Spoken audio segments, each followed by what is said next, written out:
Ya kula niku ngaji niki kula niati. Kula ndak pernah ngaji di sini ndak sani. Terus kula niku nate teng Raudhah niku berkali-kali. Dan saya punya as-sholawat al-mukhtarah, sholawat pilihan. Mulai yang dikumpulkan Sayyid Muhammad sampai yang dikumpulkan ulama-ulama dulu kayak Imam Ghazali kayak ada sekian sholawat yang sering saya baca. Tapi saya baca di Raudhah itu angger tak waca liyane iku mesti pelat. Pelat itu ya ora jelas. Sing tak ulang-ulang nggih kula baca niku. Allahumma sholli ala sayyidina Muhammad alladzi tarrasta bi jamalihil aqwan. Jadi tarrasta itu ya Allah berikan sholawat engkau kepada Nabi Muhammad sing tarrasta bi jamalihil aqwan. Yang karena beliau alam ini menjadi tersaji indah. Tiros itu maknane naman sing apik. Wong Jawa riyen andarane tiros iku naman sing apik. Jadi misalnya kain disongket. Nah, songketan sing jadi seni terbaik iku wong Arab dari napa? Tiros, napa? Tiros. Tok, nggih, tok ra alif ya. Alladzi tarrasta bi jamalihil aqwan. Terus kula niku seneng banget mbek selawat niku. Sampai sholawat itu kira-kira 5 halaman. Sampai saat ini ku yurar roh poe roh itu mau lafat torosta bijamalil akwan. Terus kalau ngalami usul ini terus kalau nulis mensarai kata torosta bijamalil akwan. Walhasil dalam perjalanan spiritual saya itu saya ingat semua ilmu yang pernah saya pelajari tentang fadhailul muta'allim. Kenapa fadhailul muta'allim? Fadilahnya orang belajar. Yang paling saya ingat saat itu saat di Raudhah itu hadis niku. Ad-dunya mal'unatun. Ya pahlane. Ad-dunya mal'unatun mal'unun fiha illa aliman au muta'alliman wa ma walahu. Semua dunia saisinya itu mal'unah, dilaknati. Wis laknat kabeh Allah duka murka. Ning gone isine dunya kuwabe ad-dunya mal'unah. Mal'unun mafia semua yang di dunia itu dilaknati. Kecuali 2 kata Allah. Illa aliman kecuali wong alim. Au muta'aliman ta orang napa? Belajar. Terus wama walahu ya atau yang menopang alim dan muta'alim. Terus kula niku keluar dari Raudhah terus nulis teng dekat mimbari Rasulullah. Sampai berhari-hari sampai sekarang. Kula niku ada buku dokumen khusus tentang fadhailul alim wal muta'alim dan itu semuanya saya tulis dengan posisi wusul. Artinya saya tidak dalam kapasitas saya dengan keterbatasan saya mboten mang saya usul betul mang. Artinya usul ngeten nggih. Donya sausé kula pikir. Sekarang maknane baik itu apa? Coba sampean tanya. Maknane baik itu tidak jelek apa baik itu baik? Maknane apik iku pokoke ora elek. Elek maknane ora apik. Tapi ketika ada Rasulullah maknane apik iku ya karena mendapat iska atau izin dari Allah. Nggih maknane izin dari Allah. Jelek itu ya ora entuk izin. Karena lafat apik niku kula tulis tenan sampai kula ketemu pangeran. Kula yakin jeng bentuk ridane pangeran gara-gara kula menerangkan yang seperti ini. Misalnya begini. Misalnya Ruhin niku pelanggan ning Hollywood utawa ning Sarkem wae pelanggan. Angger dekne bar kelon kok bayar, jare lontene ya pelanggan sing apik. Paham nggih? Angger gak bayar jerane pelanggan sing elek. Sale Ruhin ketua copet, anak buah sing setor entuk akeh jenenge anak buah apik. Sing ra setor elek.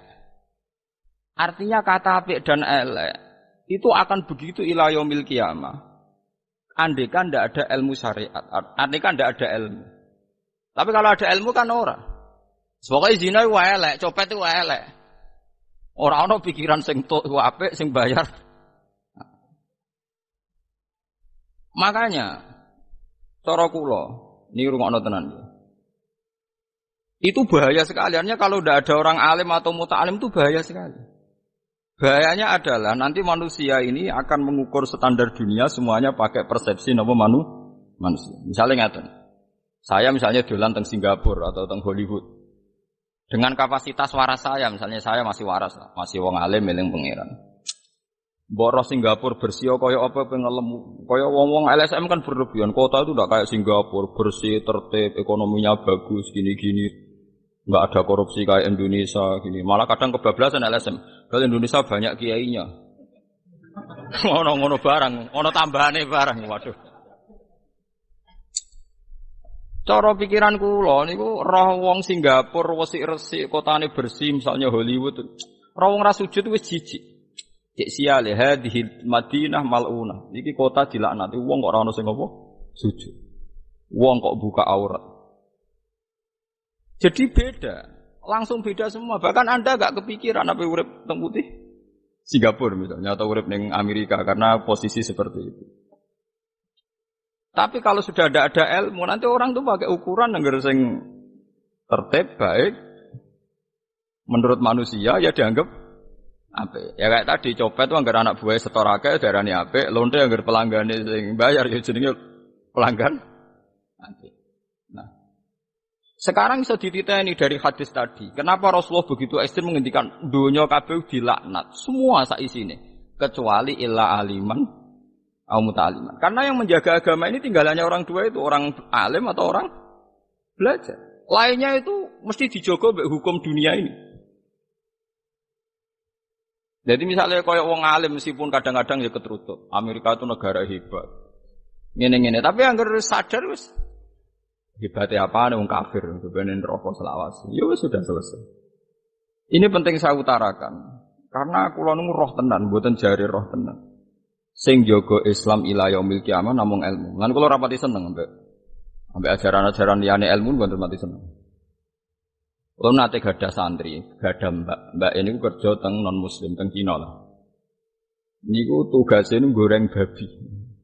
Nak akad tuh kan ketero anake teng gereja. Nangis tenan sowan kula mbak ini. Niku sepundi Gus kula niku kok kerja teng tiyang kafir. Nak goreng babi niku lho cek biasa. Artinya cek biasa paling mau najis tok. Tapi nak ngetero anake teng gereja niku nangis tenan. Kula niku cek eling riyen nak ngaji Pak Yai dielingno rido mek kafir iku kafir. Aku itu tugasé ngetero anake ning napa?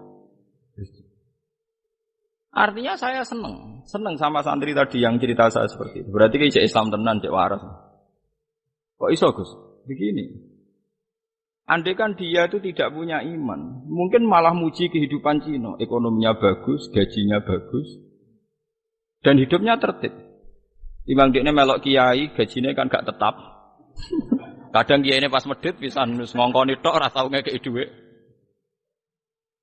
Nanti perbandingannya pasti urusan seperti itu. Cara bal-balan head to head itu urusan ekonomi.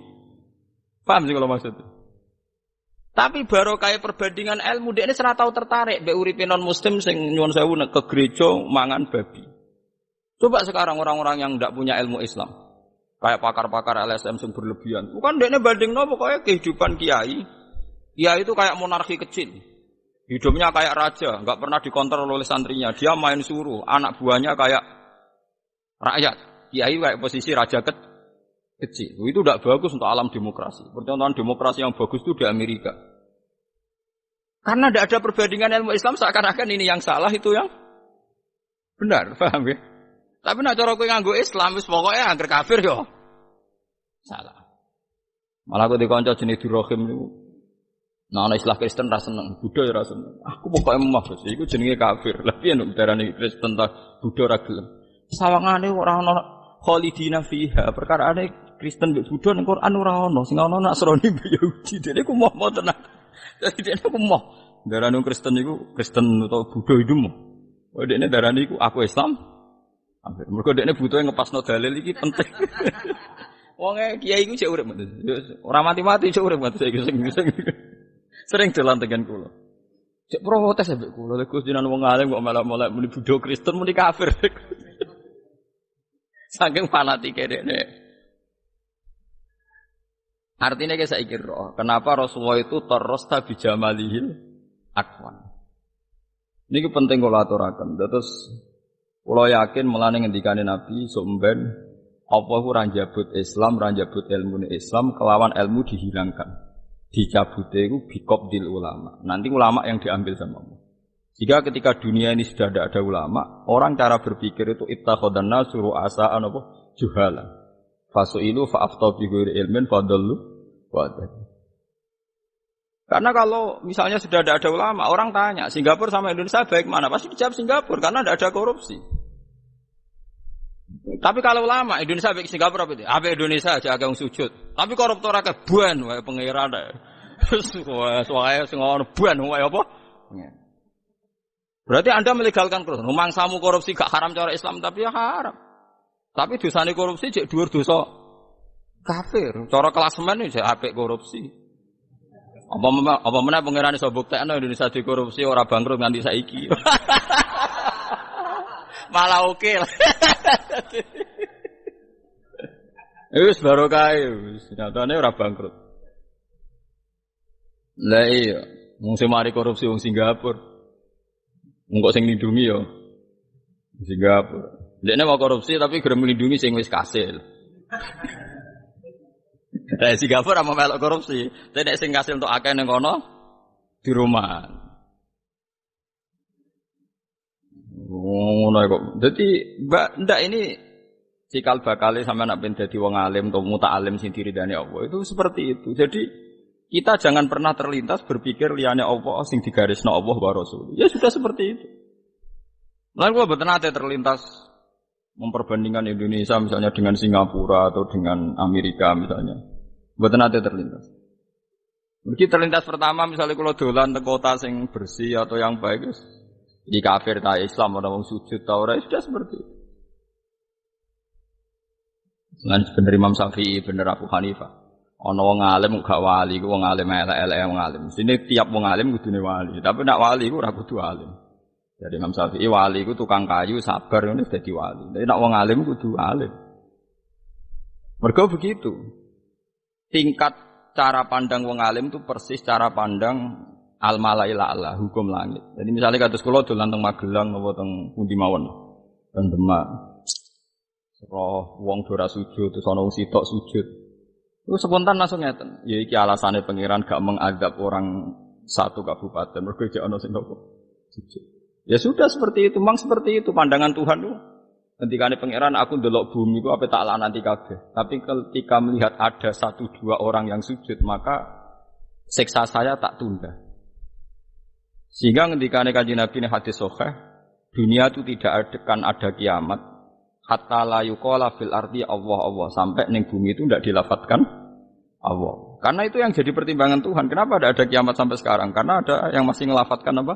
Allah, masih ada yang sujud. Ya seperti itu. Ya, tapi sekarang orang sudah mulai mendewa-dewakan kehidupan duniawi. Jadi nganggap Swiss itu terbaik. Panama itu terbaik. Indonesia itu buruk karena banyak orang apa? Banyak orang korupsi. Uteknya sudah kualik-kualik. Padahal misalnya koruptor Indonesia investasinya yang Panama. Rumah samu nanti. Masa yang berdua. Lah orang alim seperti ini mesti para pangeran. Kudune iku wali. Tapi wali kok jalur wong alim ora iso diakali wong awam terus kon ndongakno toko kasil mboten. Wong awam seneng wali kok jalur ora alim, mergo kon ndonga ya gelem nurut. Dongane mah, wong alim mboten. Ana wong sugih teko njek donga tanpa suka diwamuk sik wis zakat ta urung. Dadi kecangkeman wong alim lan ora seneng wali jalur arif gak seneng. Lan anggere wali terkenal sing swanage mesti rapati ngalim tak jamin. Kok wali alim ngamuk sik, menang kalah ngamuk sik. Jadi misalnya pejabat sowan wis kultus ngono wis salam tablik tetep ae ngamuk dene. Pejabat sing bener ramah ma'ruf gak wajibane melakoni ta ora. Jabatnya kan sumpah wis ra bakal baleni ora bakal baleni. Nggih Abu Hanifah ngoten sowani pejabat wonge nggo suraton min dirham sak gebok dhuwit dirham pisan. To dinar emas ya. Mumpun miliatan. Kok ndak kok pojok. Bareng wae damuk rapat ikhlas iku go mulehna. Mboten mun kula niat tak kekno jenengan, tapi aku wis sumpah ra nampa wis go muleh, mari repot. Awali gak jalur wong alim kan seneng. Alhamdulillah rezeki kok pangeran wah. Parah. Solane wali-wali alim ora ora sambung. Ora sambung. Wis ora tok wis ora sambung. Sambung-sambungno ya ora sambung. Yes ngoten. Tapi wong alim ora wali ku ana. Wong alim ora kekasih pangeran. Mergo itu tadi. Yang bisa menjaga Islam itu hanya illa aliman au muta'alliman. Kecuali orang alim dan orang yang nopo belajar. Karena tadi logikanya seperti itu. Jika sudah tidak ada ilmu ahkam, ya tidak ada ilmu ahkam. Itu pasti orang itu kata baik bagi lonte ya pelanggan sing bayar. Kata baik bagi ketua preman ya anak buah sing setok. Lho lafaz baik tapi untuk hal-hal yang buruk. Paham ya? Lafaz baik tapi untuk hal-hal yang buruk. Subhanallahi wa bihamdihi adada khalqihi wa ridha nafsihi wa zinata arsyihi midada kalimatihi. Subhanallahi wa bihamdihi adada khalqihi wa ridha nafsihi wa zinata arsyihi midada kalimatihi. Subhanallahi wa bihamdihi adada khalqihi wa ridha nafsihi wa zinata arsyihi midada kalimatihi. Subhanallahi wa bihamdihi adada khalqihi wa ridha nafsihi wa zinata arsyihi midada kalimatihi. Subhanallahi wa bihamdihi adada khalqihi wa ridha nafsihi wa zinata arsyihi midada kalimatihi. Subhanallahi wa bihamdihi adada khalqihi wa ridha nafsihi wa zinata arsyihi midada kalimatihi. Subhanallahi wa bihamdihi adada khalqihi wa ridha nafsihi wa zinata arsyihi midada kalimatihi. Assalamualaikum warahmatullahi wabarakatuh.